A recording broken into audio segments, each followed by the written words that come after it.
Last one on the legislation that failed, but we shouldn't probably ignore is term limits. What's that?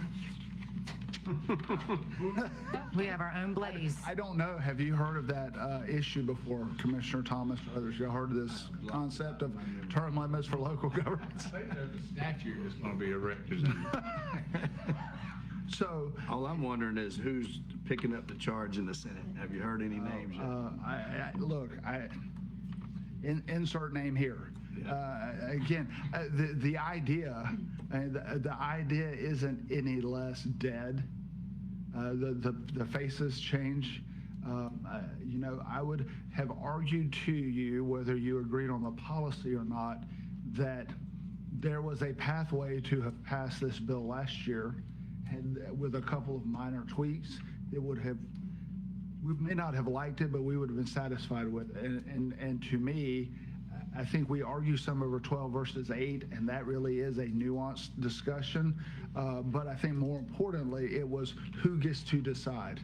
I think that was the biggest sticking point. Right. And a bill that required local referenda on term limits at each county that was not, I mean, regardless of whether you've gone through the charter process or not, if each county had to do a referenda on term limits, I think that a lot of folks would have said, well, I still don't think it's the greatest idea, but I can respect that because it's the will of our local voters to decide. I think there was a lot of heartburn about going statewide with something like that and maybe allowing people who don't live within the jurisdictional boundaries of the said county to determine how the county government is run. And that Without representation. and I don't think that reservation has changed, presuming the same type of bill with the same language comes back in 26. I don't think that there hasn't been some eureka moment that has caused those reservations to change. Again, I think we could argue on what are the merits of 8, 10, 12, yada, yada, blah, blah. That's very philosophical, but I think it's fundamental to let the local voters decide how they want their county government and how long they want their folks to be in office. Has there been any conversation at all about charter governments? Non-charter governments have zero ability to impose term limits at all. Regardless, if everybody wants it, you can't do it if you're non-charter. But those of us who are charter, it can be done, and it can be done at a citizens initiative if the board is not doing it. So, I mean, there's a mechanism for a good handful of the counties to have term limits already. Have they looked at that? Maybe force the issue of charter to give people that power if they want to? I think I would characterize this by they want to take out they want to take chance off the table and just force they want to force the hand to do it.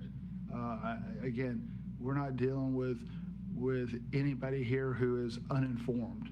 They understand, and certainly the staff has advised and provided them with information so that they understand how charter versus non-charter counties go. I think it's more of the underlying point. We want to force the issue to have the vote, but I think the vote, who votes, matters a lot. Certainly when we're talking about local representation. The same voters that put you here or who decide you shouldn't be here are the ones who should decide how long you get to sit here, one way or another. So I will leave that at that because that can get into a whole bigger discussion. So Exactly. Moving on to the legislation. moving on to the legislation that passed.